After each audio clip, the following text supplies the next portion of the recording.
wonderful student athletes in the Central section. There are always people in here getting their Letterman's jackets hooked up, getting the patches put on, Bible verses on the back if they want, Bible verses on the front. Heck, even if you're a musician, you can get your Letterman's jacket here. I've seen that. There's no shame in that. Right? Letterman's jackets for everybody. Hoover, Sunnyside, Bullard, Central, Selma, Kalinga, Woodlake to my right. Bunch more. There's Kerman. Kerman almost won their playoff game. Oh, my gosh. Had a tight one last night on the road. Madera to my left. There's Sanger. Also had a tight football game last night. Clovis North behind me. Clovis High. Definitely going to be talking about Clovis High.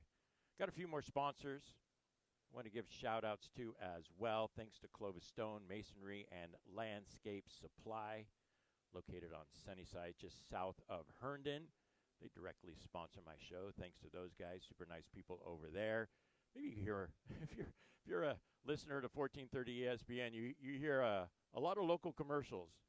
And, I'll be driving around listening to Phil Bonatti's show or Tony D's show sometimes, and I'll hear my commercials come on air for Clovis Stone. I'm like, hey, that guy sounds familiar. Yeah, that's me. But just great people over there. Thanks to them sponsoring the show and 1430 ESPN as well. Also want to thank Elite Performance Center, Fresno County Superintendent of Schools, and Raw Farms. They help sponsor our 1430 ESPN Student Athlete of the Week. All right, so what's going on weather-wise out there? I don't think it's raining. Let me check my Steve Jobs weather app. But, I think it's supposed to hit by, for sure by 2 o'clock. There we go, 3 o'clock. And for tonight's Fresno State football game, 7:30 kickoff. It's going to be late and cold. It's, going to have to brave the elements, guys. I'm going to be one of those. 80% by 8 o'clock, so it's going to come down pretty good tonight. So, be gamers for Fresno State. Brave it. Support the dogs out there. Great win against Boise State, so hopefully they can keep it going. All right, so I mentioned the two finals that are set in Division 1AA and Division 1A, semifinals and all the other divisions. It's the nitty-gritty of the high school football playoff season. Lots of hot action last night. All right, let's go ahead and get into this a little bit. We were able to broadcast the Clovis High, the 2 seed, and Clovis West, the 3 seed, at LaMonica Stadium. Bunch of storylines in that one. I mean, obviously the huge rivalry between the two schools started playing in 1979. The last time Clovis was in the championship game was in 2015. So a berth in that all-elusive Central Section title for both of these schools. It's been a while for these storied programs. That 2015, I should say, for Clovis High, that was, unfortunately, Jordan Love came to LaMonica Stadium and put a hurt on the Cougars, play for Liberty Madera. And their last win, talking about Clovis, was in 2002. The last win for Clovis West was 2010, as far as a Valley championship. That was the last time they won it. The teams had previously met 12 times in the playoffs. Actually, 11 times. Clovis West had held a 7-4 advantage in that one. Clovis West all time, actually, 31-27 when these teams have met. So, right, talk about history, Clovis West had the advantage. However, man, what a performance last night. Throw all that history out the window, right? We knew that Clovis has been gearing up for this season for a long time. Well, they finally put together their most complete, best football game of the season, in my opinion. And from the get-go, it felt different. It absolutely did. Clovis was calm, under pressure. We did talk about the pressure on air before the game. I mean, what if they fall behind? A lot of pressure on this team. Well, it certainly didn't show. They came out, scored the first 14 points. Clovis West cut it to 14-7, and that's all Clovis West would get in the entire game. Ended with a 48-7 win for the Cougars. So the Cougars march on, and they're going to be taking on Central East. The defending champs, number 1 seed. Bengals took care of business at home against number 4 Buchanan, 53-31. Got some stats for that one in a second. Let's go back a little bit to the Clovis game. Deegan Rose, Fresno State commit, 4-year dude, has never missed a game, and he was absolutely solid. Absolutely throwing the football all around the field. Pinpoint accuracy, calm, stepped into the pocket, flushed out, did a good job throwing the football away when he needed to. Only did that a couple times. But the dude was on point. Did his job. He's going to find himself in his first Central Section championship game next Friday. But how about this sophomore running back, James Caruso? Took over for Maddox Merrill after he was declared out for the season. And the dude is absolutely unbelievable.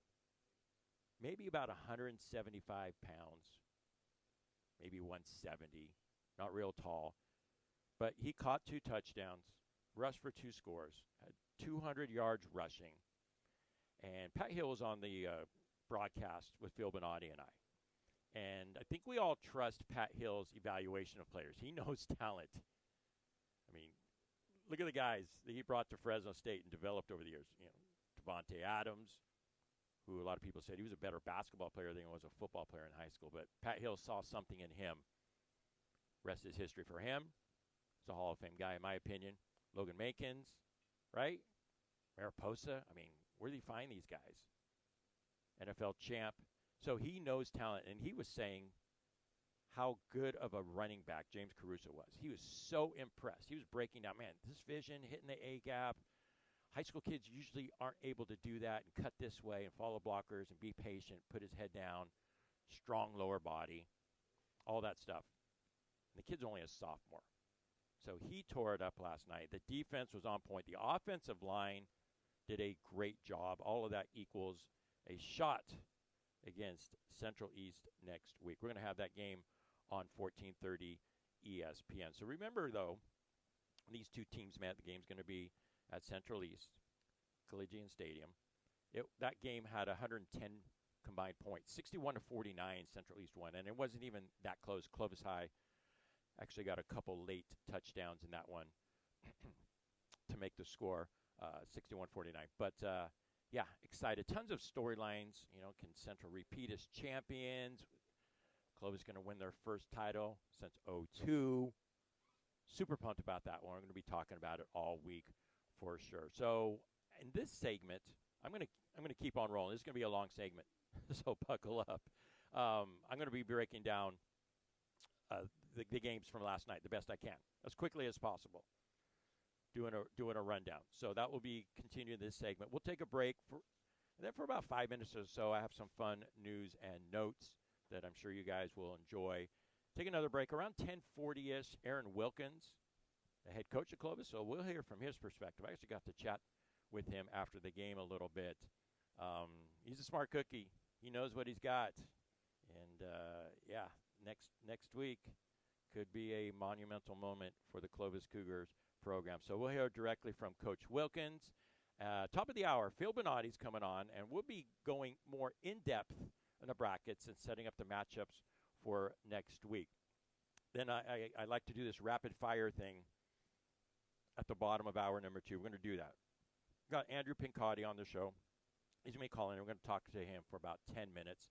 His McLean Highlanders are undefeated, 11-0. They whooped up on Doss Palace last night. They're going to be playing at number 2 Emmanuel. So remember, McLean lost to Emmanuel last year on their home turf. Now they got to travel to Emmanuel, who's also undefeated. We talk about, man, what adjustments are you going to have to make from last year to this year, what he likes about his team. It's a juggernaut type offense. So excited to talk to Coach Pancotti. After that, we got Chowchilla coach Alex Pitts. Man, they had a great win last night. They defeated West down in Bakersfield 43-22. They're going to be on the road again next week and travel down to number 2 Woodlake in Division 5.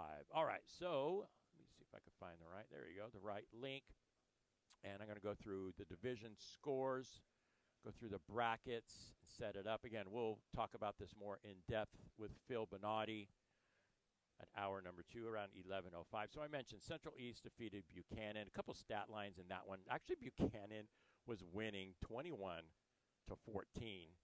We're checking it out on Max Preps, during the game, giving updates during last night's game. We're like, of course Central East is going to do what they always do, just pour it on in the second half.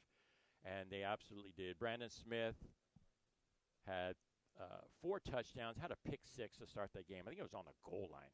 Saw it on ABC 30 last night. 2 receiving touchdowns, actually, 1 rushing touchdown. Jelani Dipple was amazing as always. 6 touchdowns. He had a 7-touchdown game as well this season. He's up to, 48 touchdowns and only 4 picks this season?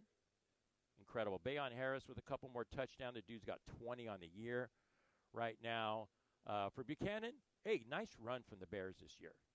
They earned that 4 seed.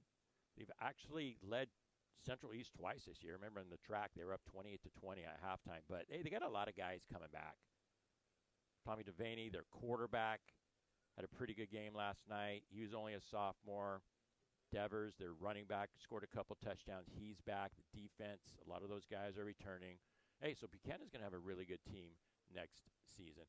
Talked about the Clovis win, 48-7 over Clovis West. So, again, Division I AA final, Central East, top seed against number 2, Clovis High. All right, let's go to Division 1A. This was the division, remember, that had 2 byes. Bakersfield Christian, the top seed, and Hanford had a bye.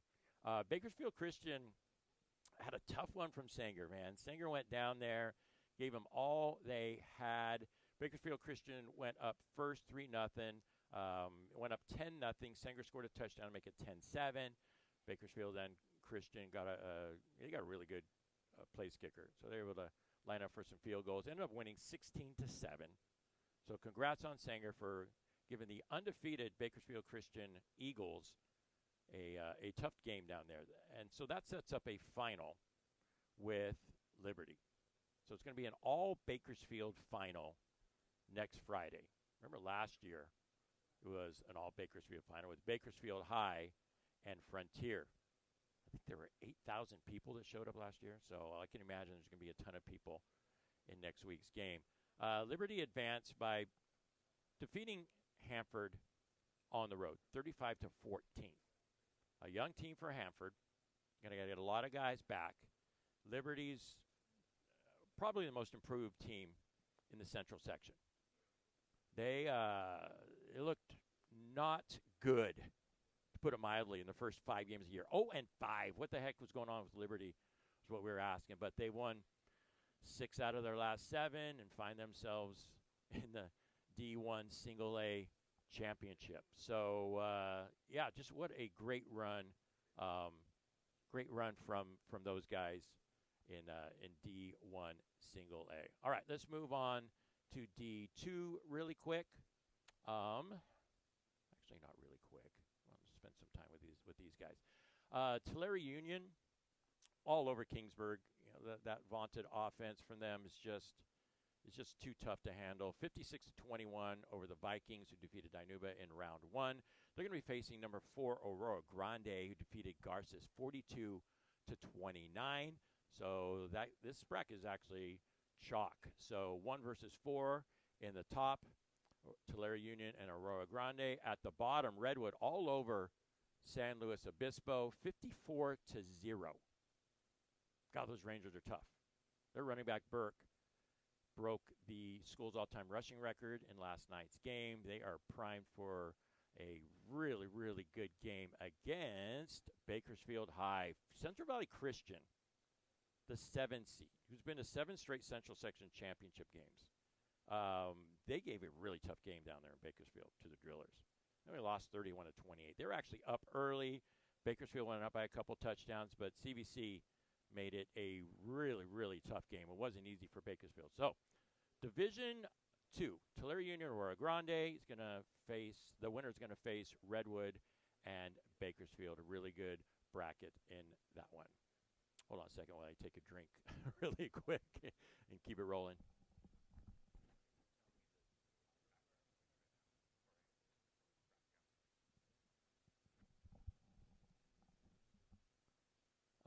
All right, so Division 3.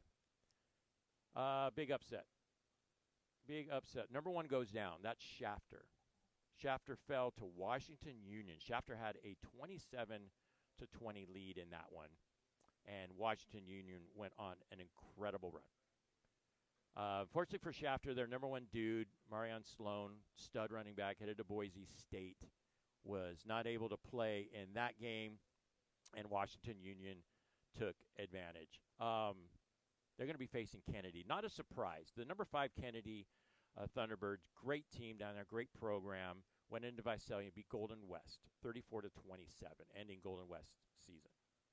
Yeah, we figured that was going to be a tough one. That was, it's obviously it's a 5-4 game, so I guess you can call it an upset in quotes, but that's one that we had on our radar of Kennedy winning. Hey, so Kennedy gets a home game, go on the road 1 week, and then they get a home game in the playoffs. They're going to be facing Washington Union in D3. And how about this in the bottom bracket of D3? Independence on the road defeats Porterville 6-3, 44-21. Independence with Coach Paul Gola doing an amazing job. Gosh, we figured that program would be turned around lickety-split, and there it is.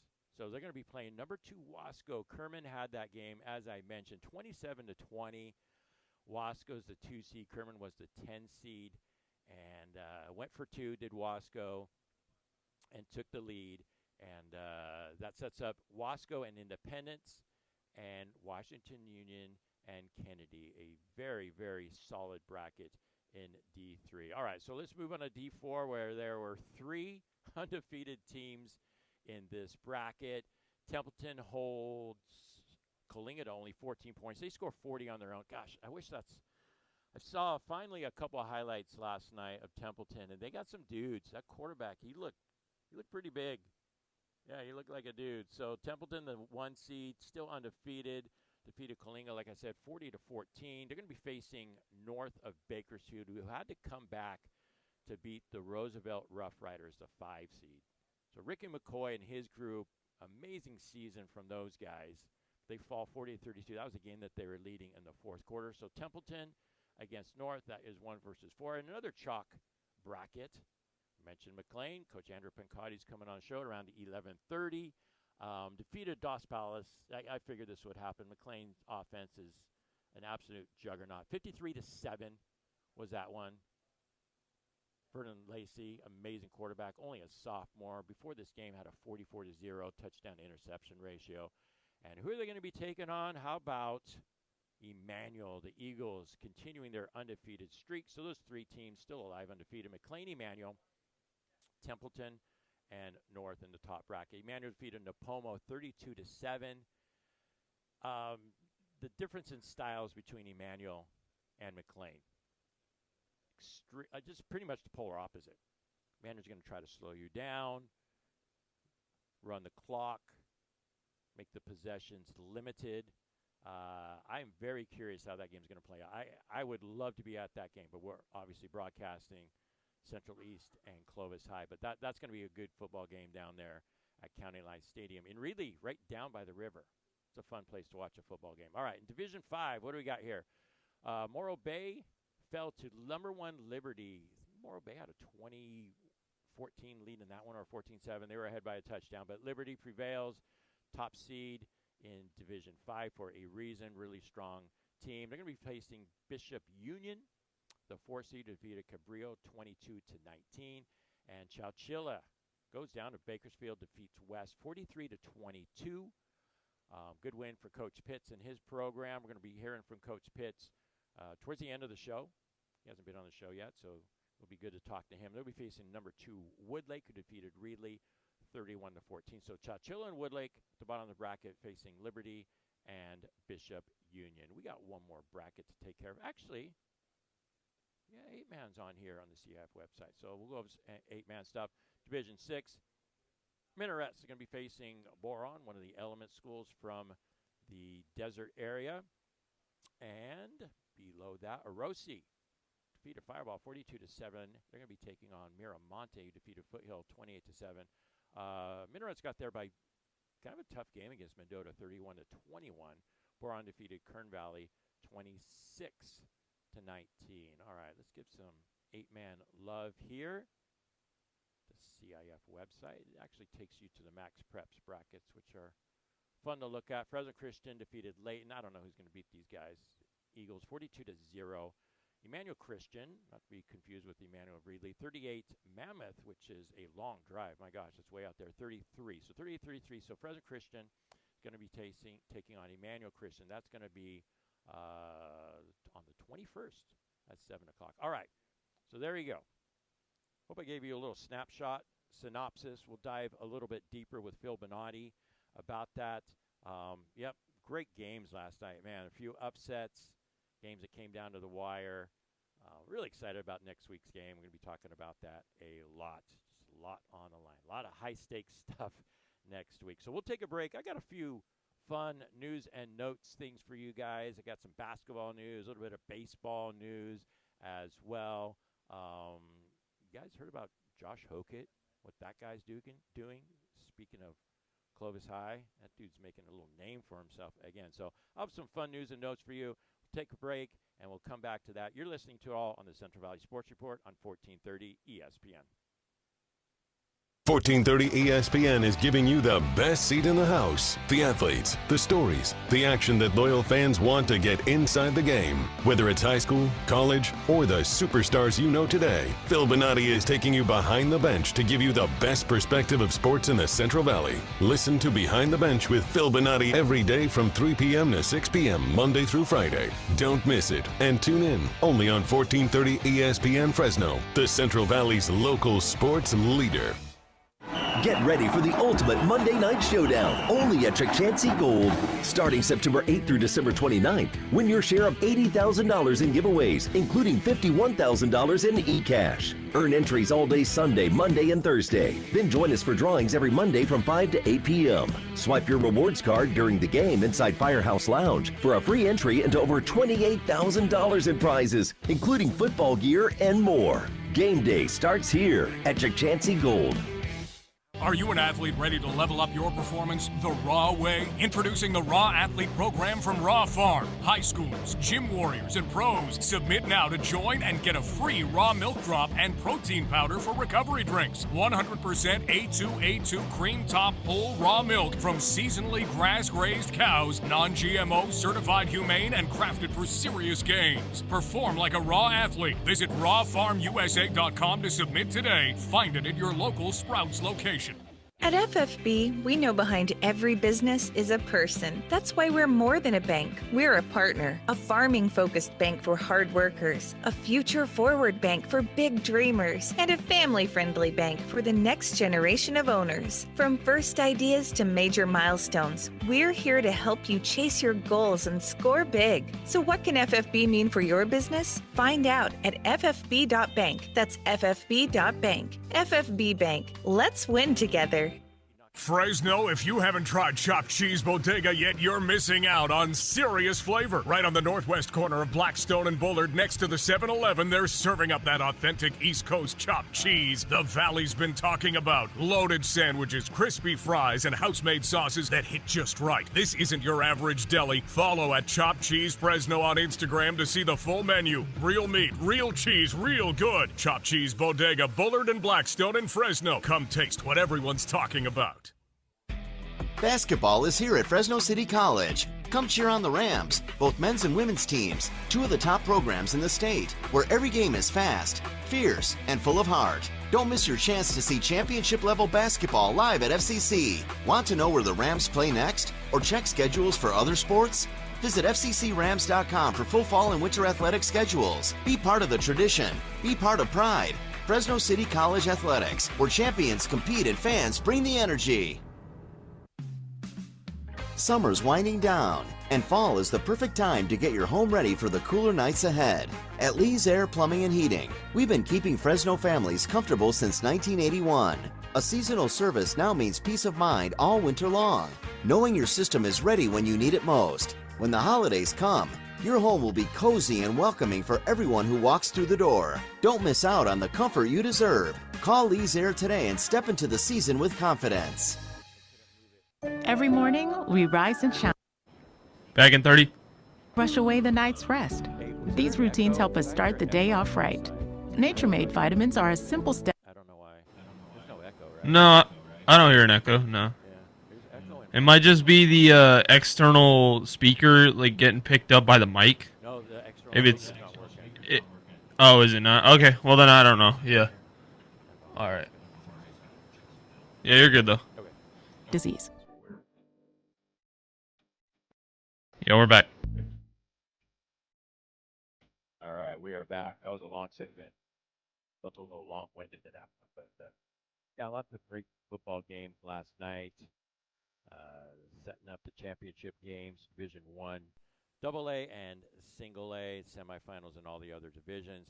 Hey, there's a lot of stuff happening right now. This is November championships. There's water polo championships going on. Cross country stuff's happening, of course. The CIF cross country championships once again at Woodward Park during Thanksgiving week. It's a big deal. Buchanan girls, they're I checked online and they're favored to win again. I think last year they didn't win, but the year before they did. Coach Brian Weaver does an amazing job. That I tell you what, lots of stuff going on, obviously, but that CIF Central Section Cross Country Championships at Woodward Park is something to see. You got to experience it at least once in your lifetime. It's crazy, right? The cross country world's crazy enough as it is, right? Different kind of cats over there, just kind of like a wrestling community. But man, when those kids cross the finish line, they're cramping up, they're falling down, they're crawling to the finish line. It's nuts. It's nuts. So volleyball, I mentioned last week the Central Section champions. So obviously you move on to the state tournament. We got 4 teams that are still alive, and 3 are from the track. So tonight, Clovis High is traveling to Wood Creek. Clovis High girls have won their first 2 rounds of state. They're taking on the top seed Wood Creek. And then in the bottom half of the bracket, so we're in the NorCal, Buchanan, great run, had a great game on, when was that? Was that Wednesday night? Might have been Thursday. But they actually have a home game tonight at 6 against James Logan. And we could have a Buchanan and Clovis rematch in the regional finals. Crazy. And there are state finals in volleyball now. So still alive. Buchanan, Clovis High. Clovis West is alive in Division II. I don't think I mentioned this. That was the Division I bracket with Clovis High and Buchanan. So Clovis West, a 4 seed, they're going to be traveling to the number 1 seed, Palo Alto, in the Division II bracket. And Emmanuel High School, they are alive still in the, make sure it's D3, in the D4 bracket. Last year they had that incredible run, won the state championship, but they are the 3 seed. They're going to be traveling to Bear River. So good luck to the volleyball teams on the road to a state championship. Fun event happening here that you guys have to check out. Basketball season is going to be here before you know. Obviously, the NBA level, it's here. College is here. High school is going to be here before you know. Well, it is, because Wednesday, November 19th, at San Joaquin Memorial, Phil Bonatti and I are going to be calling this game right away. It's a special game. Why? Well, because Jalen Green is in town. They're going to be retiring his number. Ceremony is going to begin at 6:30. The game against Bakersfield is going to be tipping off at 7 o'clock. So 6:30 ceremony. Jalen Green's going to be here. And fingers crossed, man, it's looking like it's going to happen. But Jalen Green is going to join us for an interview as well. I don't know how many interviews he's had radio-wise with anybody in the Central Valley, but we got a line on him. All right, so excited about calling that San Joaquin Memorial Bakersfield game. Memorial's got a good team, ranked number 2 in the Central Valley. But Jalen, hopefully hear from him. Remember, he was traded from the Rockets to the Suns for Kevin Durant and a few other things, draft picks and whatnot. Unfortunately, Jalen started the year off with a hamstring injury. I think he played in 2 games. I know one game he scored 29. Saw him interviewed. And fortunately, though, hamstring's barking again. So he is going to be on the shelf, out for 4 to 6 weeks. Stinks for him. But, yeah, fun event, man. Check it out. It's going to be packed. You guys know how small that gym is.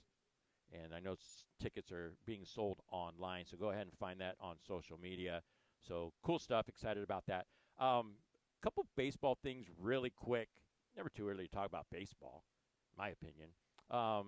Logan George has signed, the pitcher for Clovis High with TCU. I mentioned that Jensen Hirschkorn, he signed with LSU. Jensen Hirschkorn is actually listed, I saw a draft pick, as the number 20th overall pick as a projection in the Major League Baseball draft. Yes, the pitcher out of Kingsburg throwing 97 miles an hour. So, hey, signed with LSU. They had a big ceremony at Kingsburg High. Hey, but that first-round money might change his mind. Davis Wilson from Clovis North, he's a junior pitcher. He committed to Vandy already. Yeah, nice.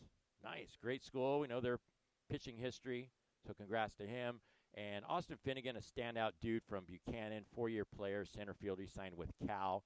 So congrats to those guys. There's plenty more D1 guys out there. When baseball season rolls around, we'll definitely mention them. Stephen Vogt, voted manager of the year again in the AL, back-to-back seasons. We know the great run that he had for the Cleveland Guardians this year. Great guy. It was probably my favorite interview of all time here, the Central Valley Sports Report. So, yeah, congrats to Stephen Vogt, one of the great guys in Major League Baseball. And I mentioned Josh Hokett. That guy, he's an animal. He's a beast. He had his first UFC-sanctioned fight. He's 7-0 overall in some of these prelim stuff, but he knocked out a dude in 58 seconds. He's calling himself the Incredible Hoke, H-O-K. That's what this dude's doing. Actually got himself a one-of-one Topps card with a patch of his UFC debut. So I don't know how to get that card, man. That's going to be a hot item, especially here in the Central section. So that's what Josh is doing. UFC fighter. Go ahead and Google it, man. He's a nutcase. It's awesome, man. Love that guy. All right, let's take a break here. Already approaching 10:40. We got Coach Aaron Wilkins is going to be hopping on the phone with us. Great win last night, playing in the Central Section Championship game next week. We're going to hear directly from him what he liked about last night's execution, what he's going to have to do differently, what his team and staff's going to have to do differently in preparing for that game next week on the road against the Bengals. So always great to talk with Aaron. He's a smart cookie. He's a really good coach as well. So, we'll hear from him after the break. You're listening to it all in the Central Valley Sports Report on 1430 ESPN. Now that you've got... I know. All right, you going to give it a shot? Paul Metters here. Clovis Stone is the Valley's go-to playmaker with... Hey, Paul. Yeah. Can you turn yourself up a little bit? The last segment you were a little too low, so I had to bring you up all the way. Okay. All right. But yeah. Is that better? Yeah, that should be good. Okay. Check. Okay.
calling back. We'll get him on and talk about the game. So, hey, just like in football, right, you make audibles.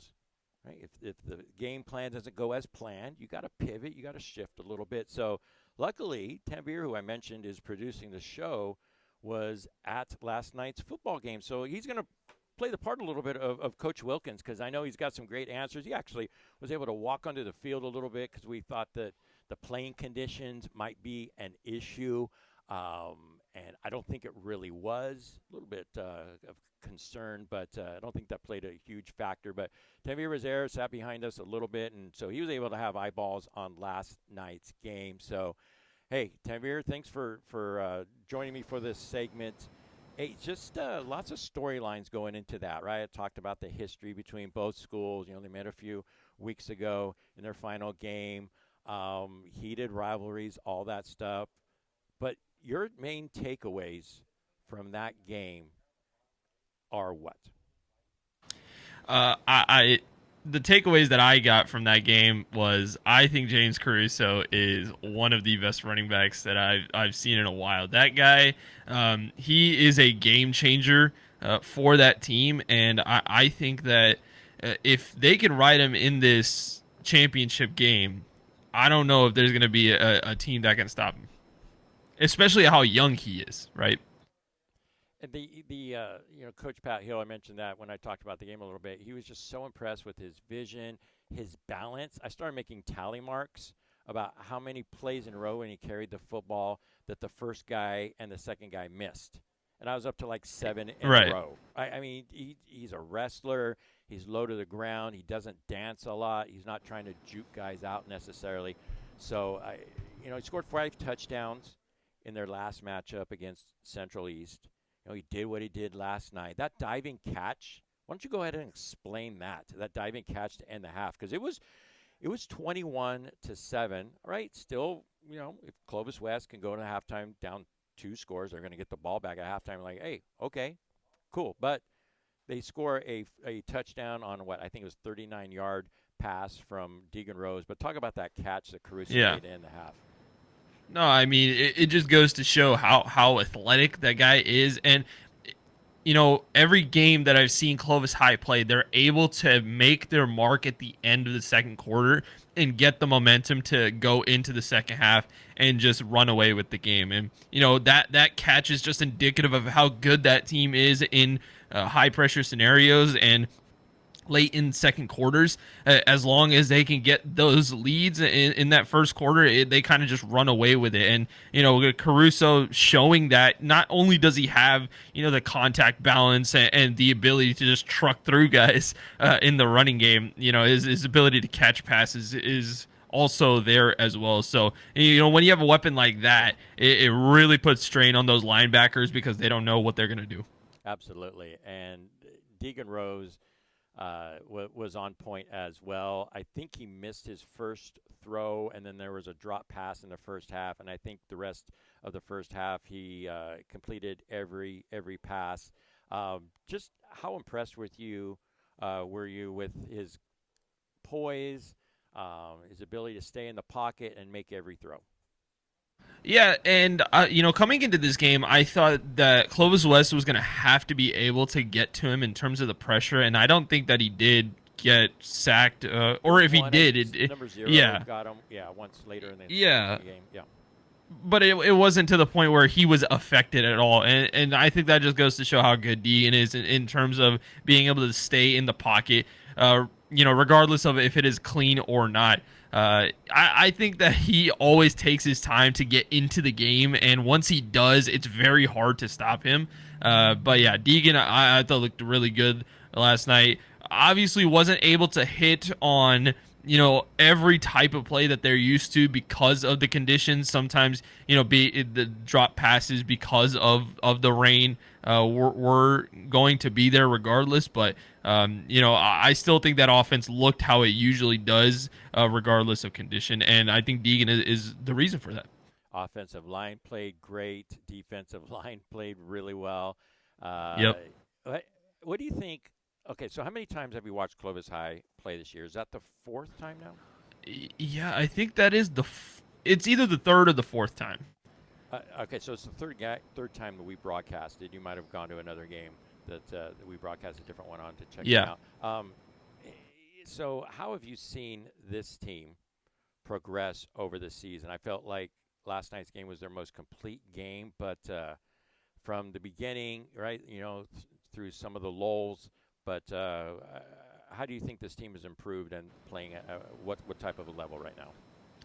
The thing that I'm most impressed in terms of how they've progressed over the season is I think what they do well, they understand and they're able to implement that immediately. And what I mean by that is let's get these short passes and establish the running game early so we can hit on the deep passes. And you saw they were able to hit Carlos Young in the second half to kind of end the game, basically, even though, it was a pretty big lead at that point anyway. But they love doing that on offense. And then on defense, being able to get to the backfield. I thought what happened in that Frontier game early especially was they were not able to get the running game contained. And I felt like Clovis West's running game was immediately contained as soon as they started. So I think just also not, having the penalty issues. Yeah. I thought that I saw that earlier in the year, and now I feel like they're a much more disciplined team. So we have seen a lot of growth throughout the season. Yeah, and I think there are 2 holding penalties on their first 2 drives. I'm like, oh my gosh, here we go again. But yeah, they really cleaned it up after that and didn't shoot themselves in the foot that we've seen with some silly penalties or some hits out of bounds that Clovis High has done in the past this season. So we didn't see any of that last night. Hey, all right, let's flip it to Clovis West for a little bit. You've seen them a few times as well. Some really good athletes on their side. They were the 3 seed. Had a really strong season, grew up a lot from last year. What did you see a lot that would lead you to think, man, next year they're going to be even more dangerous than this year?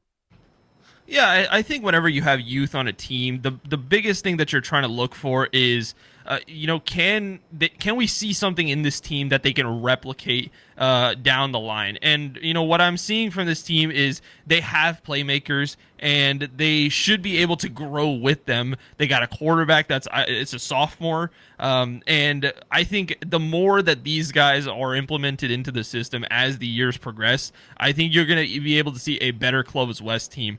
I think that the biggest thing that this team needs to work on is just being able to map out a game plan to that works with their strengths.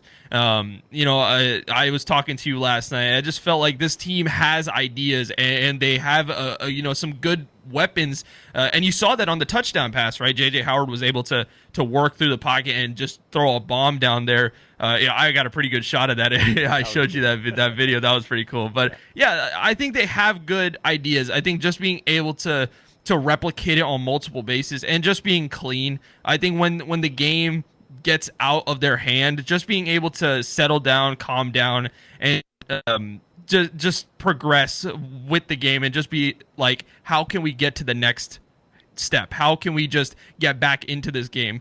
Those are just some of the things that I could see improvement, and I think they will be able to improve on that because they will have more years under their belt in terms of the players, I should say. I agree. And there were a lot of good things that we saw throughout the season. Obviously, last night, I know Coach Eric Brown well. I know he was disappointed with the outcome of that game, but a lot of things to build on. And how about number 17 for Clovis West, Amir White, the freshman? And Coach Hill mentioned this on the broadcast as well. I think he caught 1, maybe only 2 passes. He wasn't involved early in the offense, but returning kicks. And Coach Hill, has an eye for everything. And he saw, after one of the touchdowns from Clovis, kick to right, he ran up the middle and just put his head down and exploded. And I think he got tackled around the 35, 36-yard line. And then the next time, he took it to the house. Unfortunately, there was a flag on the play. There was a hole. The flag. I didn't see it.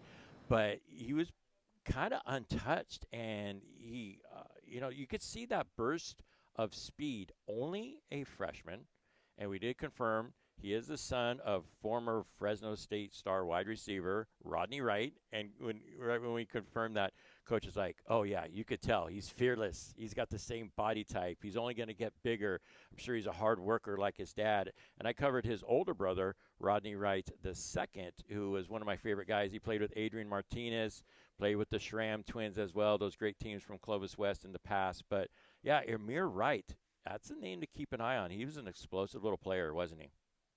Yeah, for sure. I was on the near side whenever he did get that return for a touchdown, and I just think him being able to find the gaps as quickly as he did, I think that really caught Clovis High off guard in that specific moment, just because he got so much speed so quickly once he caught that ball, and he was just able to get up the field. But yeah, this is a guy that you can use and make plays for just because of the speed that he has. So yeah, I am pretty excited to see what his future is going to look like with this team. Absolutely. Hey, thanks, Tanvir, for jumping on. I think we got a few minutes, right? What does the producer, Tanvir, say? We got 3 minutes? What do we got? Yeah, you got about 3 minutes and 20 seconds. All right, there you go. I'm going to put you on the spot a little bit. All right, so we've seen Central. Oh, great. Yeah, I know. I put you on the spot. You didn't think you were going to do that this morning, did you? All right, so you've seen Central. You know the explosiveness.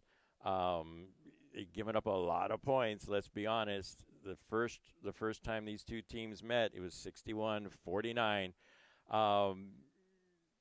Watching Clovis last night, knowing what we know about Central and their weapons as well, how do you think this game plays out next week? So it's been apparent that this is kind of the game that everybody has been thinking about for the last couple of days. No disrespect to the teams that were playing against them, but I think Central East versus Clovis was kind of the matchup that was expected because of the caliber of these teams. And, even going back to Thursday when I was talking to Phil and we were talking to Gabe on Wednesday, we both had the thought process that it looks like Clovis High is going to be the team to win this thing. I do still believe that Central East has the better roster, but Clovis High, I feel like, is just humming. They have won a couple of games where they have won a game close. They have won a game where they can just pull away. And I feel like once you have these sort of moments throughout a season, you can be ready for any type of situation. I don't know if Central East has necessarily been down late in a game. As you guys were saying, the mental aspect of it and how maybe if Clovis High falls behind in this Clovis West game, they won't be able to recover. If Central East is going to fall behind in this game, which, they don't necessarily do all that often, they might be able to get caught out. And so that's kind of where I'm feeling this game is going to go. If Clovis High can get that lead like they have been able to do over these last couple of games, they didn't have that happen in the last Central East game, and that's why they were basically down 40 at halftime. I think if they can get that lead, I think they can keep it. So we'll see how it goes. If I had to choose a team right now, I think I'm going to go with Clovis High with the quote unquote upset. Wow! All right, big time. Maybe. I'm gonna wait. I'm gonna wait for my segment with Phil. Phil Benatti is here right now at First String Sports, and I'll go out and I'll put my name out there as well with the prediction. I'm gonna put Phil on the spot as well. So we'll go ahead and chart those the entire week, right? We'll see what everybody picks for this one, and we're really excited. Lots of storylines again. Hey, thanks, man. Appreciate you filling in for no problem. Wilkins, and hope he's doing okay there and game planning for that game next week. But good job by you, my friend. Yep. All right, let's take a break here. We got Phil Benatti. We're going to be talking about that game a little bit more, talking about all the division brackets. Bakersfield Christian is in the championship game against Liberty of Bakersfield. So lots of fun stuff to talk to. We'll take a big break here and come back in about 5 minutes. You're listening to it all on the Central Valley Sports Report on 1430 ESPN. Your home for high school sports. The Valley's local sports leader, KFIG Fresno. College football, they've gone to the half at College Station in South Carolina. Leads number 3, Texas A&M. They're blowing them out 30-3. You can watch it on ESPN. Lenora Sellers with a pair of touchdown passes. Gamecocks enter at 1-6 in the SEC, while Texas A&M enters at 9-0. So that would be quite the upset. Number 9, Notre Dame has a 21-3 halftime lead on 22nd-ranked Pittsburgh. You can watch it on ABC. Tate Johnson with a 48-yard pick six of Mason Heinschel. Second-ranked Indiana in front of Wisconsin, 17-7. Midway through the third quarter, Fernando Mendoza with a pair of touchdown passes. Navy leads number 24 South Florida, 24-9 at the half. You can watch it on ESPN2. Number 18 Michigan with a 7-6 halftime lead on Northwestern. ESPN's Pete Thamel reporting that former Penn State head coach James Franklin and Virginia Tech are in early stages of talks about the Hokies head coaching vacancy. ESPN's Nick Saban says this would be a great fit.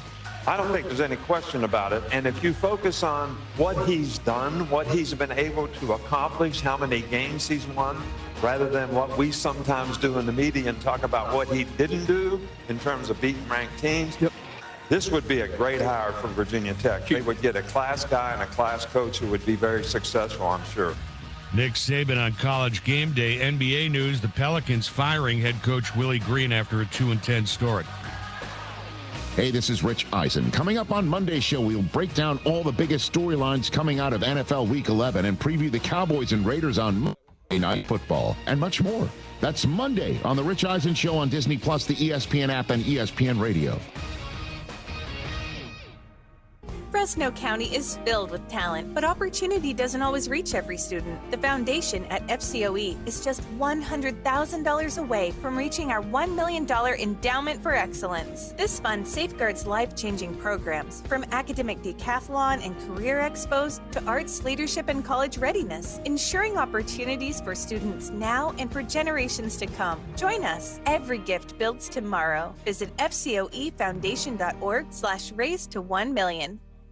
There's only one. West Coast? West Coast Exhaust and Off-Road. Hey folks, Steve Johnson here from West Coast Exhaust and Off-Road. For over 20 years, my crew and I have been keeping rides running rides. From cars and trucks to side-by-sides, ready to roll into the season. Whether you need a tune-up, oil change, or full custom build, bring it to the crew that loves what we do. Get your rig ready for fall and winter adventures with a $100 suspension inspection. Only at West Coast Exhaust and Off-Road. Check out our 5-star Google reviews and swing by in Fresno, just west of Shaw and Brawley, or online at westcoastexhaustandoffroad.com. Life gets messy, but your space doesn't have to. We are Rise and Shine Janitorial and Commercial Cleaning Services, where we clean because your time is important. From offices to schools to medical facilities, Rise and Shine handles it all with our trained staff and high-performance standards. Big jobs or small, Rise and Shine will never lock you into a contract. So let us take the stress off your plate. Contact Rise and Shine Janitorial and Commercial Cleaning Services. Call 559-649-5391 or visit riseshine559.com. Hey, Fresno and Clovis sports fans, if you're near the Fresno State area, check out Ichi Shabu at Campus Point, right next to Maya Cinemas. It's modern shabu-shabu Japanese hot pot where you cook fresh meats and seafood right at your table in rich, flavorful broth. It's a fun way to eat and a great spot to relax before or after the game. And for all ESPN listeners, you'll get 10% off your bill when you use promo code ESPN10, valid now through November 30th. Ichi Shabu at Campus Point. Good food, good friends, and a new way to enjoy hot pot. The deadline to receive the 30% federal solar tax credit is December 31st. That's the day your new solar system must be operational. The deadline to call Donald P. Dick is Friday, November 21st. A new solar system starts at under $10,000. Donald P. Dick will provide a proposal with all the details for you to make an informed decision. Let Mr. Cool show you how to drive down the cost of home energy. Call 559-255-1644 for Donald P. Dick. Craving big flavor? Head to Me and Ed's Victory Grill in Fresno. Bite into the legendary Victory Burger. Dig into the fall-off-the-bone ribs. Or share the ultimate Victory Platter with friends. From those legendary Me and Ed's pizzas to fresh salads, cold drinks, and a warm hometown vibe. Every bite and sip is a win. Watch the game, catch up with friends, or bring the family. Me and Ed's Victory Grill in Granite Park, Fresno. Don't miss ESPN's Major Wager Monday Night Football every week. Come hungry, leave a champion. Victory tastes better here. Are you a business owner struggling to understand how He's got Pat on the mind again. All right, you guys are good.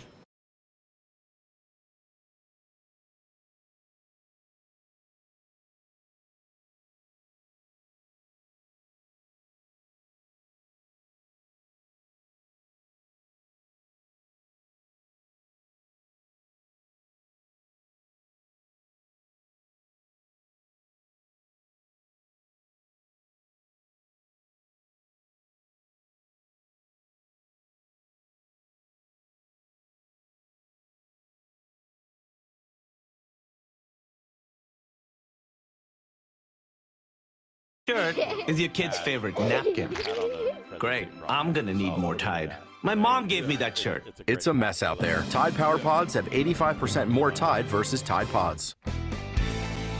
From Clovis to Kingsburg, from Fresno to Bakersfield and everything in between, we've got you covered. This is the Central Valley Sports Report, your #1 source for high school highlights, riveting talk, and hometown heroes. And here is your host, Paul Metters. Hour number 2.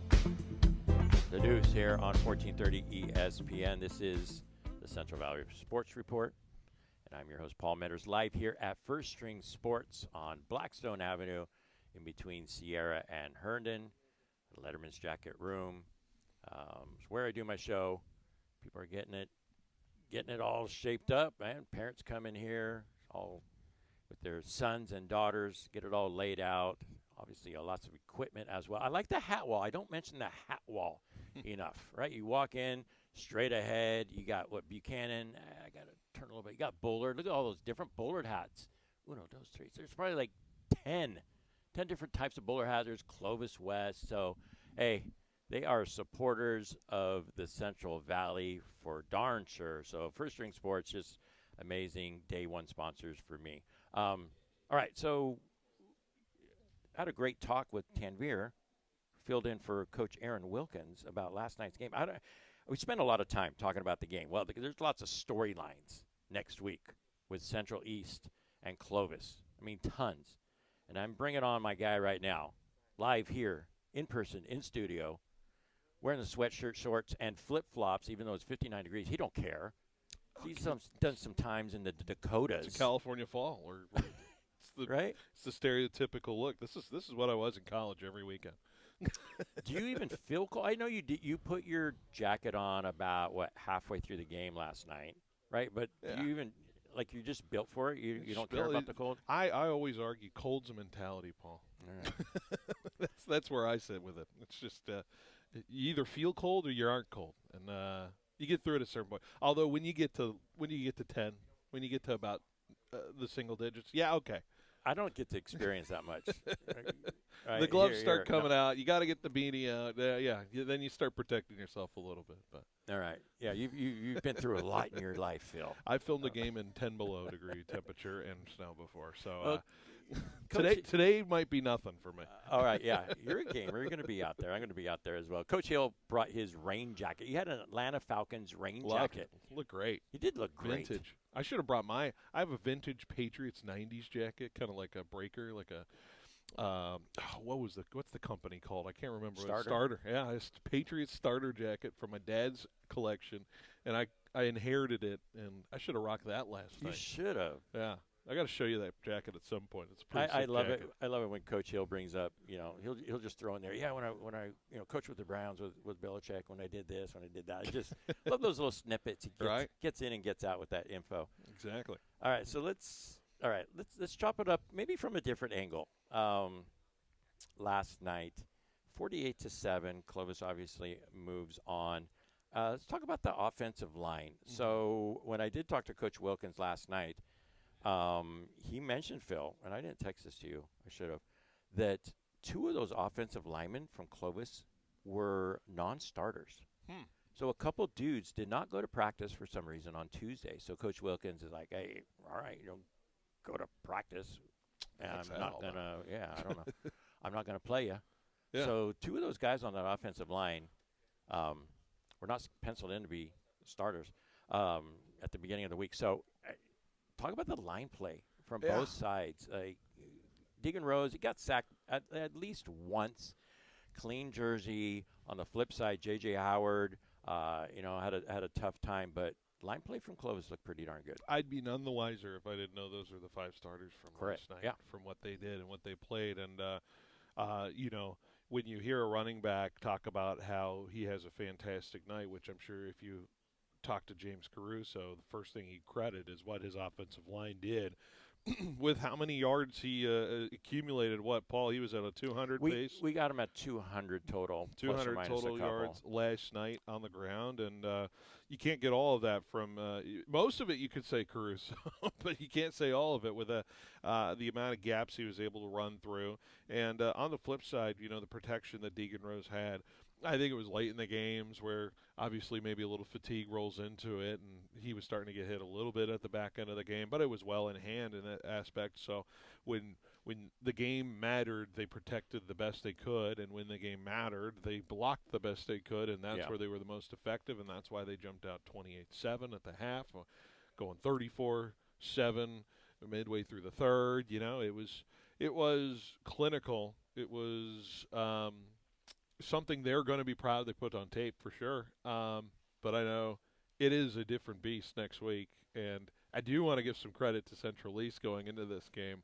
I know we've talked a lot about Clovis, but I got some things about Central East if you're interested. We definitely need to. Talk about their team. But what do you got? Hey, it's your show. I don't want to dictate the conversation. No.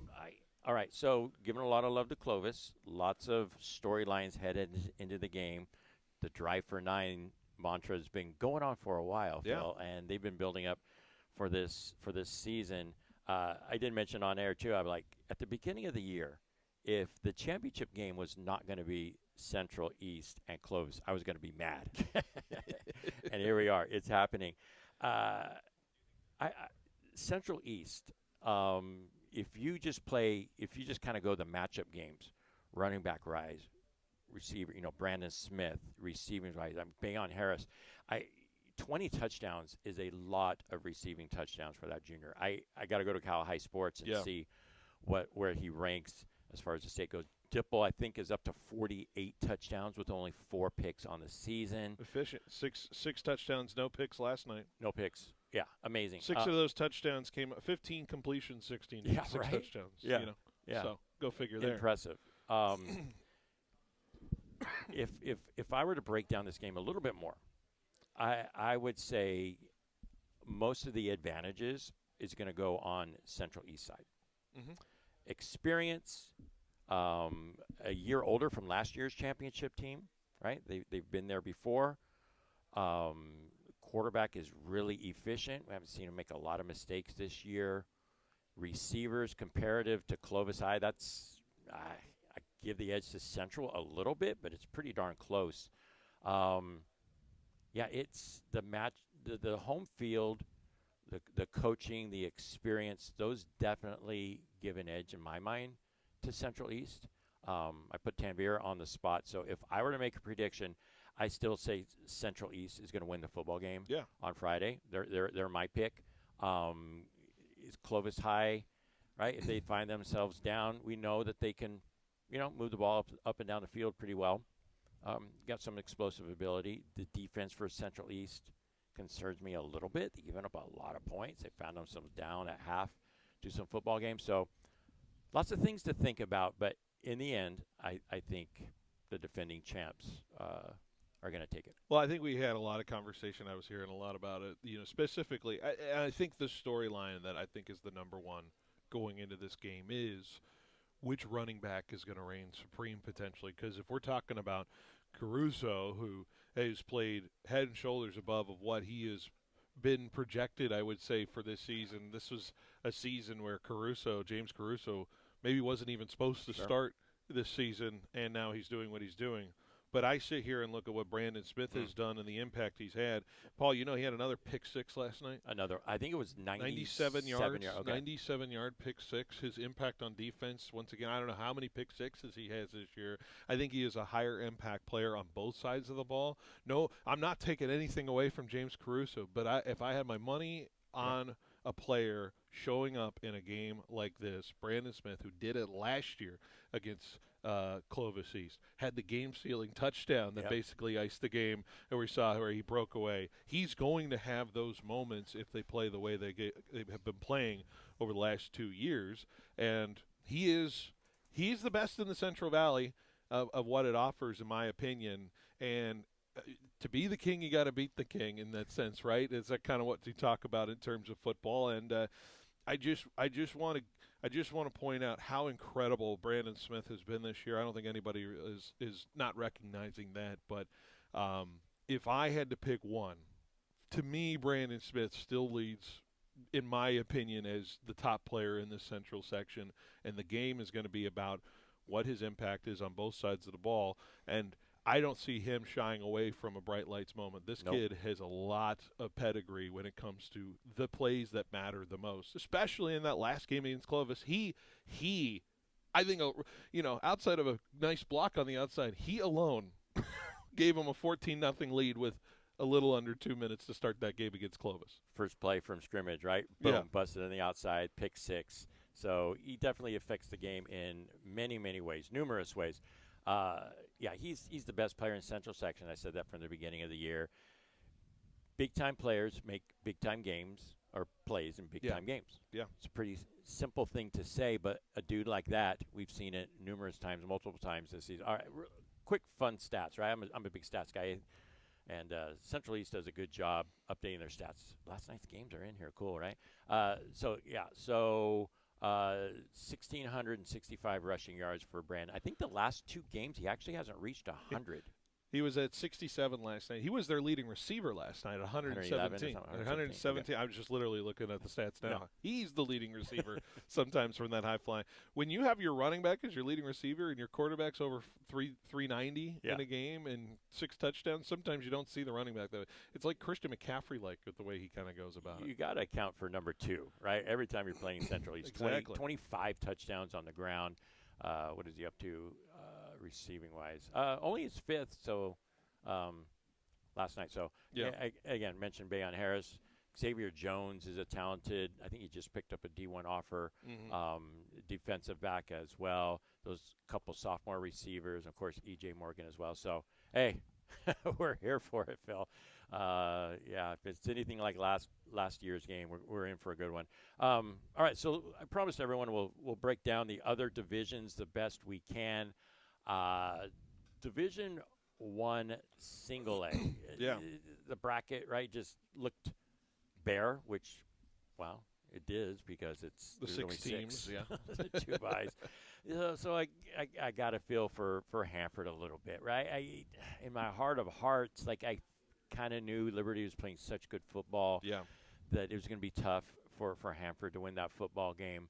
And so it's going to be Liberty and Bakersfield. So Bakersfield's pretty excited about that match. We're excited about ours here in the Central Valley. They're excited about theirs down there in Bakersfield. I mean, I don't know if Bakersfield Christian's going to lose. That's kind of right. That's kind of how I feel.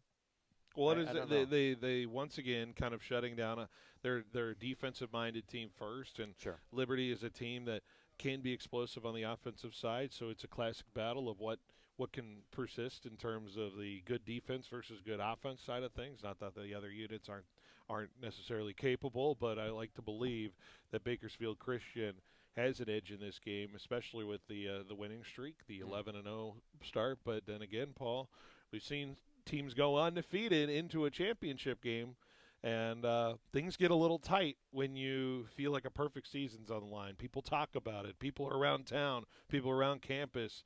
It is hard to ignore that kind of noise, and as a player, it will creep in subconsciously or consciously, whatever it is. And that's what is going to be what Bakersfield Christian needs to deal with the most, is not letting themselves beat themselves in the week before, because they know they're capable of winning this game. It's just a matter of if they actually allow themselves to treat it like any other game per se. It's going to be interesting to see how they react. Yeah, and Liberty Bakersfield, their coaching staff was kind of a mess at the beginning of the year. I think it would be when you start off 0-5, but they've straightened some stuff out there. All right, so let's move to Division 2. So this is one of the chalk divisions. Tulare Union and Aurora Grande and Redwood and Bakersfield 3-2 and 1-4. We did not get to see Tulare Union this year. Saw a lot of highlights. We know their stats. They're very talented. However, does Aurora Grande, does their style Do their athletes even match up with Tulare? I don't think so. It's a vastly different style. However, Phil, take it away because you're a big AG guy right now. 264 yards rushing per game for Arroyo Grande on the ground, according to Max Prep stats. Tulare Union, 328 passing per game through the air. What gives in this game between two teams that are going to be vying for a spot in the championship game? To me, it feels like it's going to be a field. It's going to be a time of possession game. Sure. It's going to be whether Arroyo Grande can be effective in terms of where they can attack this Tulare Union side. I remember, when we watched Tulare Union last year, and I know it's a different team this year, but if you think of the high-powered offense that they are, sometimes if a drive doesn't go the right way and things don't really you get off the field quickly, suddenly things can snowball in that effect as well. If Tulare Union's sharp, they're winning this game. But if Arroyo Grande, starts shortening the game and limiting possessions with their run game, that's why I think Arroyo Grande is a dangerous team, because any team like that can really make things pressure-packed in a game like this. One thing before we move on to Redwood and Bakersfield, Arroyo Grande, they have to tackle in space. Yeah. Right? Saw that with Kingsburg last night. If you give those wide receivers and skill position guys for Tulare any type of space, you're gonna get it burned. All right, Redwood and Bakersfield, two teams that we've actually been able to see with our own eyeballs. I am actually thinking that Redwood's going to take this one. I do. I do. I think they're firing on all cylinders right now. The quarterback is playing at a really high level. He's a dude. Their running back. Is that at the Drillers? It's in Bakersfield. But look what CVC did, Phil, right? I mean, they only lost by 3, 31-28. They put up 4 touchdowns against Bakersfield. You don't think, right? You don't think that offense from Redwood's going to be able to score? They're going to be able to score more than 4 touchdowns, I think. You would like to believe so in terms of what they've got. I'm trying to pull up some stats here. Remember, Demir Lomax is one of the guys we've been paying attention to. He's their running back for Bakersfield High. Stats per game point to Redwood a lot in terms of both sides of the ball. Bakersfield really doesn't pass it.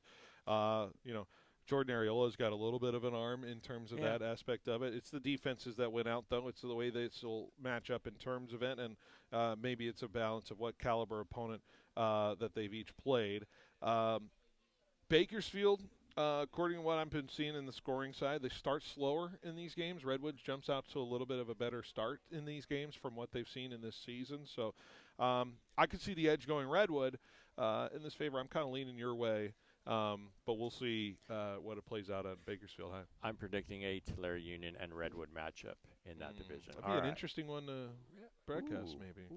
All right, it's on the radar if it happens. If it happens. All right, and how about this, Phil? D3, we had an upset alert potential before this game in Washington Union. Yeah. I followed I actually went back to the score tracker on Max Preps, and Shafter was winning, and Washington Union scored 28 points in the fourth quarter. Yeah. 28. Wow. Shafter did not score. So, their season unfortunately comes to an end. But Kennedy, who we were on top of that one. So we got Washington Union and Kennedy, and then we have Independence of Bakersfield, who just whooped on Porterville 44-21. Wasco had to come back and defeat Kerman. Oh gosh, in a classic game, 28-27. So Independence and Wasco, Washington Union and Kennedy are. I see both games being pretty darn tough. Kennedy's got a home game. They do. They didn't know. I don't know if they knew that when they were wrapping up their game last night against Golden West. How does that feel when you have to go on the road and then go back home? It's a good feeling. That's a great feeling in terms of that with the way things align. It's a fascinating matchup. Kennedy's been a dangerous team all year. We talked about it. They beat Hanford in an overtime game at the beginning of the season. They gave Buchanan a lot of fits, and Buchanan a little bit, here and there, early in the year. So the non-conference or the non-league tells you a little bit of what Kennedy can be about. They're a run team, heavy team, looking at almost 150 yards per game from the running back Jace Demikabelan. It's an interesting pronunciation. I actually heard it for the first time. I don't want to try it. Did I try it right? Did I get it right? No, I didn't nail it. Demacablin but no, he's a dude. Yeah.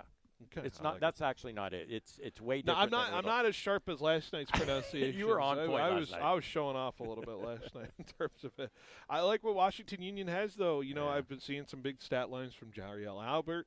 Davion Potts is a good number one receiver for them. McKinley Williams having a really good year from the quarterback position as well. They've got a good big three on offense if they can roll with it. And Washington Union is a team that gets stronger through the games as well. So it's a matter. Kennedy averages double digits in the first and second quarter. And on the flip side, Washington Union averages double digits in the fourth quarter. Wow, so the 28 points wasn't a lie last night. So we will see where it flips, how the games score. I wouldn't say if Kennedy jumps out to lead, I wouldn't say it's totally safe for Kennedy there. All right, so Wasco and Independence. Coach Paul Gola has taken over that program. Remember, he was the coach at Garces for a few years. That didn't work out, but before that, he was at Bakersfield and had that. Had the drillers humming when he was there. All right, so we got about 5 minutes here, Phil. The time certainly flies. All right, D4, the bracket that has 3 undefeated teams still alive: Templeton at North, and McLean at Emmanuel. I mentioned in the opener how I finally saw some tape on Templeton, and we haven't been able to see them. So their quarterback looks like a dude. Obviously, 11-0 doesn't lie, right? They're winning football games. North had to come back to beat Roosevelt. I see Templeton moving on as a 1 seed, but how about McLean and Emmanuel? Is this our only undefeated 11-0 versus 11-0 of the playoffs? We'll be I think, talking right? with Coach Pancotti actually after the break, so we'll hear more straight from him. But a difference in styles, that's for darn sure, playing at Emmanuel. Yeah. Got any thoughts about that one, Phil? McLean can air it out. We've talked about their quarterback, Vernon Lacey, as an up-and-coming star in the Central I think section. He's arrived. He is here. He is here. 250 per game in high school. The guy can scramble a little bit as well. It's just a matter of if it comes together. McLean, like we said, it's not a matter of if they can perform in this situation. It's more of will this program be able to handle this kind of game? And we know the schedule has been light for McLean. It's no secret there, and I think they know it. And I asked, Emmanuel's hasn't been great either. I've talked to Coach Pancotti about how you challenge players when they're going through games that they're up 40, and you don't face those high-pressure situations. We are going to see football be played in this game that I think is going to be, high-pressure, one-possession, fourth-quarter football, and where these teams are going to get used to that kind of situation. Who blinks in those situations that I haven't faced all year? That is such a crucial part of the game in football, especially in high school, is when you see those situations, what will happen, how will the kids react, especially if they haven't done it before. I'm fascinated by that aspect because I got to imagine it's going to be a one-possession game by the end of the game. I agree. Division 5, Liberty Bishop Union. That's a 1 versus a 4. And Chowchilla, we're going to hear from Coach Pitts towards the end of the show as well. And Woodlake was down to Reedley, right? It was a 14-7, I think. Yeah. When we're checking scores on Traps, and you're talking, and I'm pointing to my phone. Yeah, look, taking Phil, a look, Phil, yeah. Distracting you a little bit. But yeah, I mean, Chowchilla, they got a pretty good offense, wing T type stuff with Coach Parsons leading the offense. Liberty just seems like a team of destiny this year as well. Liberty's got that really awesome running back. Ethan Dunn is a name that I think people really need to know about in terms of what he's been able to do. Fantastic season for him. Obviously, I think he's been averaging over 120 plus, if that, plus, on the ground. He's been fantastic. And this is another, Liberty as a team. If we get to Liberty versus maybe potentially Woodlake in this championship, which I would project, but we'll see. Liberty's got to keep the status quo in terms of the run game. They've been fantastic on it, and they've been rolling through it all year. This is a fantastic season for them. And then on the flip side, you mentioned Chowchilla. They got their matchup with Woodlake. Woodlake, we've highlighted their offense, especially with one of the student athletes of the week. Yeah, Aldo Rodriguez, a student athlete of the week for us earlier this year. That Tanvir got an opportunity to interview. I'm sure it was a great interview. And it's going to be it's going to be interesting to see who faces off in this bracket if things go the certain way. Churchill, a dangerous team, though. They're a dangerous team. They've challenged in the league that Liberty is in. That's right. So it's a formidable foe. These Final Four deserve to be where they're at. Absolutely. All right, really quick, Phil. We got about another 2 minutes. Division 6, we got Minarets and Boron and Orosi and Miramonte. Orosi, great ground game, and you need that type of offense late in the season. I see Minarets and Orosi meeting in that championship game, 1 versus 2. Orosi, fantastic group. The name is missing me in terms of the running back we interviewed earlier this year. Well, the kid that broke his leg, right? Yeah, he broke his leg last year, missed the entire season, and that was in a scrimmage, an inter-squad scrimmage, and Coach felt sick about it. But they are a team that is familiar with this situation. It's a team that is galvanized by their top-tier run game in it, and I think Minarets has been familiar with this situation for quite some time as well. They're never a stranger to this late in the season of playing football games. So they're chomping on the bit. Fascinating sure. D6 bracket as it rolls along. All right, Phil. Good stuff as always. We got another minute. Yeah. Fresno State football tonight. What are you looking for? I am looking for a conservative game plan in a potential rainstorm tonight. I want patience from the fans in terms of the passing game. I don't think we've had a normal game yet for Carson Conklin if we're going to be projecting a rain-soaked football potentially being the effectiveness. Although, from what we've heard from Pat Hill, it's only wind that matters in the weather. So maybe I can't lean on the excuse of rain. And that's probably for the kick. That's just the kicking game that he loves. Yeah. The So wind. I can't. I don't know if I can totally lean on that excuse. But anyways, look for Fresno State to wait for Wyoming to make a mistake. It's about Wyoming pressing the issue in this game, making a mistake. When Boise made mistakes with the penalties, with the turnovers, we pounced, and then we found a way to jump all over them, and that's how they won 30-7. It wasn't Fresno State on the initiative. It's got to be Wyoming making the mistakes tonight that'll lead to victory for the Bulldogs. What's the spread? I think it is, there it is 5 we're at 4 and 4.5. No. 3. 3. We're down to 3. The over/under's remarkable. 40.5. Remarkable over/under. I think it's under. I think I predicted on Barkboard this morning 20-3 Fresno State. Okay. 20-3. So under's going to hit. Bulldogs win. Pound the under. Pound the under. Pound it. Pound it. We're not promoting any type of gambling on the Central Valley Sports Report. However, theoretically, pound the under. That's great. All right. Hey, again, thanks, Phil, for coming in and doing a great job on last night's broadcast. It was a lot of fun. You guys go back and listen to it, man. Pat Hill was amazing. His analysis, really, really a fun game to listen to. If you guys want to check that out. So, Phil. As entertaining of a 48-7 game as we could make it. I think we did okay with it. We had some fun, that's for sure. All right, we'll talk to you this weekend, or maybe I'll see you tonight in your rain-drenched whatever you're wearing down there in the field. I'll be there. Okay, all right, we'll take a break. We'll hear from Coach Pancotti from McLean High School. The Highlanders are going to be traveling to Emmanuel next. You're listening to it all in the Central Valley Sports Report on 1430 ESPN. Football fans, listen up. Are you? All right, I'll call him right now.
Monroe having a fantastic season. Defeated Dos Palace last night, 53-7, taking on Emmanuel on the road in the D4 bracket next week. So good morning, Coach. Man, I always love chatting it up with you. Congrats on advancing. So who was cooking last night for the Highlanders? How'd you guys run that score to 53 last night? Paul, thank you for having me. It's always great to be on your show. It's a team win. You know, we offense is rolling, defense is rolling, special teams doing good. You know, we haven't done an interception yet this year. We've been very lucky, and we're I think we're close to 50 touchdowns throwing. We have athletes across the board. Our O-line is giving us time to throw the ball. Demario Banks had a 91-yard rushing touchdown. It's rolling right now. That's awesome. All right, so message to the team after the game. Obviously a big win as far as the scoring spread, but you guys are advanced. We'll get into the Emmanuel game in just a second, but what did you tell the team after the game? Well, just how proud I am of them. They're getting to see all their hard work and consistency they've been putting in since March. We went to Hume Lake, we went 7-on-7s, we practiced every day, weight training, team bonding, et cetera, and it's just paying off, and I'm proud of them. And now we're facing our toughest challenge. How focused has this team been all season? Again, you guys are putting up monster numbers. The defense is playing lights out. But is the focus on the team, as far as what you see in the eyes of the players, a little bit different from last year?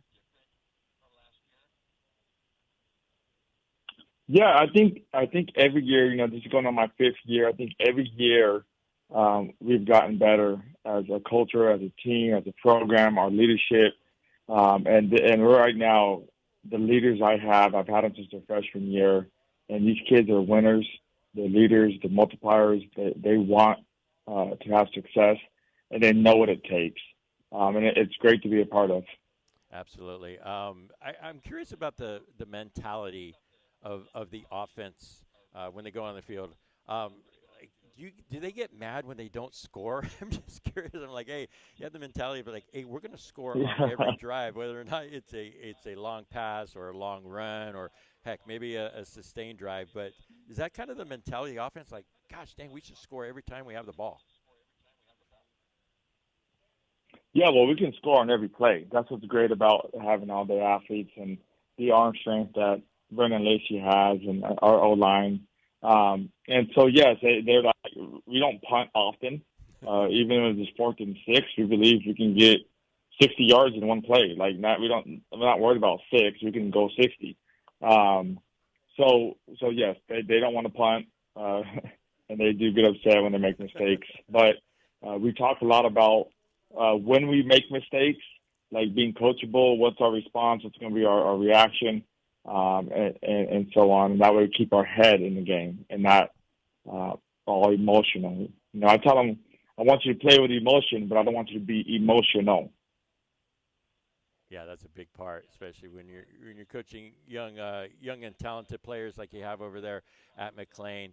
I'm curious too, Coach, about the mindset of the team after you guys found out you were the number 3 seed.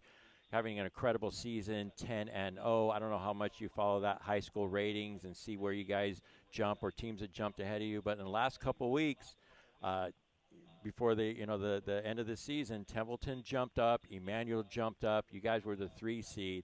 Maybe if it's the old school way of doing it, where there's a coaching vote or a panel that votes on it, I could see you guys definitely being the top seed. Was that, let's be honest, was that a little bit disappointing? Did that fuel some fire when you guys saw that you were the 3 seed and there were 2 teams ahead of you in the D4 bracket? Yeah, I think that when the team found out we were the number 3 seed, they're like, what? Like, we're league champions, we did this, we're 10-0, and all these things. But I just told them again, like, hey, focus on what you can control. We can't control the system. We don't know how it rates it. We don't know all this stuff. you guys played your butts off. You did a great job. Now we're in a situation. We play this team on this day. Let's prepare and get better for this team today. And this, you refocus them, because the truth of the matter is it doesn't matter where you play. It's a football. You can play in the street. You can play at McLean Stadium, or you can play at Emmanuel Sports Complex, and the best team will win. So do you think that are they playing with a little more with a chip on their shoulder from that loss that you guys had in the playoffs last year to Emmanuel? Now you get to flip it. You guys playing with a little more edge this season? Oh yeah, obviously we watched film and they've seen the mistakes that they made last year, and they believe that they can fix it and be better this year. We know Emmanuel's strengths and we know their weaknesses. We know everything about them. We anticipated this game was going to happen, whether it was going to be in the semis or it was going to be in the championship. Emmanuel has a special team. They got some big linemen. They got, they're able to recruit some guys in there. They got great culture, great leadership, great coaches. And so we've been preparing for this game. Yeah, I want to get more specifically into that. Has that been kind of on your mind? Hey, we're probably going to meet Emmanuel if things work out, whether it's in the semifinals or the championship game. Has this been on your mind since last year, how you guys are going to attack them? Yes, obviously last year when they beat us 22-21, I didn't know how they were going to reload. You never know every year, but they got some more, Samoan kids that are freaking tough. They got a good quarterback. They can throw the ball a little bit this year. And so after I saw them play CBC, I went to that game. That's when I knew it was like, this is the team to beat. In my opinion, Emmanuel is the team to beat in D4. And so we knew from there that if we wanted to win a championship, we'd have to go through Emmanuel. I bet your D linemen and your linebackers are kind of licking at the chops waiting for this game, right? Because they know they're going to hit on every play against Emmanuel. I hope so, man. This game's going to depend very heavily on those cats, and I hope that they come ready, man. Because I know this, Emmanuel, they don't break. They do the same thing over and over again.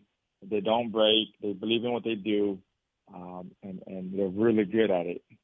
All right, last question for you, Coach Pancati. Again, I know you're getting ready for that big game. I'm excited. I'm excited for that opportunity for you guys. Like going to a Central Section championship game with this team and winning it all, what would it mean for your program and for the kids at McLean? I think it'd be huge. From when we first started, 5 years ago, we lost to Dos Palos like 42-7, I think. And then to see them again in 5 years and see how we flipped the script and where we're at as a program. To win a championship, I think would be amazing. But I'm just so proud of these kids, of the way they've grown over the last 4 years, and as people, as students, and as athletes. So we're gonna worry about this week, and hopefully we can get past Emmanuel. All right, great stuff. Hey, and you're a champion yourself, man. You're a part of those great Clovis East teams in the past. You definitely know what it takes, and you've done an amazing job. It's been fun watching your journey as well. Hey, always great to talk to you, and good luck next week, my friend. Thank you, Paul. Thank you so much. Bye. Absolutely. Coach Pancati, McLean are going to be facing Emmanuel. It's going to be a tough game. I wish we were there, man. That's gonna be a really good one. All right, we're going to take a break really quick, and we're going to bring on Coach Alex Pitts. Chowchilla is in the house. They are going to be taking on Woodlake next week. We're going to hear from Coach Pitts in a minute here on the Central Valley Sports Report on 1430 ESPN. At FFB. All right, calling Coach right now. Okay. That's why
Talk. At the end of the show, we have Coach Alex Pitts, the head coach of Chowchilla. They went on the road last night, defeated West of Bakersfield 43-22.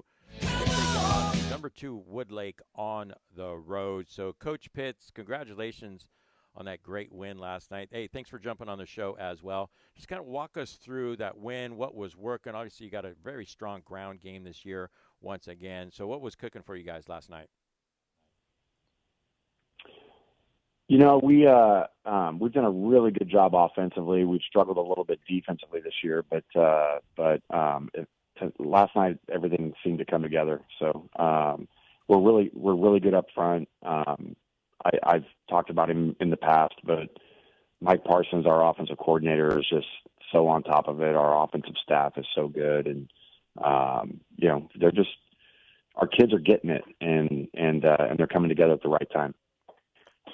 So did you guys jump out to a big lead? I didn't look at the score tracker, unfortunately, on Max Prep. So did you guys have a halftime lead and just kind of grind it out in the second half? What did that look like? No, so apparently we have to go down by 2 touchdowns before our team starts to play. So I don't know what it is about our guys, but yeah, we were down 15-0 and came back.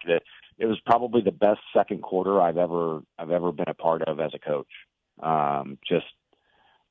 The guys flipped a switch and just took control. So it was played much better defensively, and the ground game really picked up. And you know, Mike is so good at recognizing mismatches in the passing game, and we were able to pop a couple of pretty good quick passes, and we got it rolling. So it was great. You guys had a tough game, man, against Strathmore. When you saw that Strathmore matchup, what was going through your mind initially? You guys ended up winning 36-33, but what was going through your mind when you saw that matchup and then during the game as well? Yeah, so what a great program they are. You know, such a great history, and they're so well coached, and just a tough opponent. But and they had one of the best individual players that we've had to face in a long time. And so we knew that we were in for it, but we were down by 14 2 different times in that game, and it just again, the resiliency of our kids is pretty amazing. These guys are really buying in, and just makes me happy. You know, So that was a home game. Then you went down to Bakersfield and won last night. You guys going to be taking on the 2 seed. You guys are the 6, Woodlake. I followed them all year online. We've had one, I think their quarterback on 1430 ESPN. He was our student athlete of the week. What's the early word on Woodlake? What's that game going to look like next week? Yeah, they definitely spread it out a little bit more. Like the last 2 weeks, we've had, you know, one guy to key on, they're a much more complete team. Quarterbacks thrown for over 2,000 yards. They have 2 or 3 running backs with over 500 yards rushing, and it's a much more balanced system. So we just have to be better across the board, and me and the rest of our coaches have to be great with our game plan and just put our kids in position to be successful. But you know, I love the way that we're playing right now. So I feel good about everything. So. Well, how about not spotting them 14 points, right? Just play from ahead. Yeah. Let's get off the bus and actually be ready to play. You know. Let's get into. Yeah. No, go ahead, Coach. Go ahead, Paul. Sorry. Well, yeah, no, sorry. I was just going to ask you, just right. I mean, coaching high school kids, you've been doing it for a long time, right? It's like it's playoff time. Like you want them to get off the bus, like you said, and just be ready to hit somebody. And it's not always that when you're coaching 16, 17, 18-year-old kids, right? I told them last night, you know, I would prefer it the other way. You know, I would love to go up by 20 and coast, but I don't care, you know, like what it looks like. All I care about is that final score. So, you know, if it's 40-20 at the end of the game, then I'll shut up, you know. But I would definitely like it the other way. I don't want to have to go down by 14 every time because, you know, at some point that ends up biting you. But our kids our kids are resilient, and they just continue to rise to the occasion. So. And looking at your stats on Max Preps, you got the running game obviously is your bread and butter.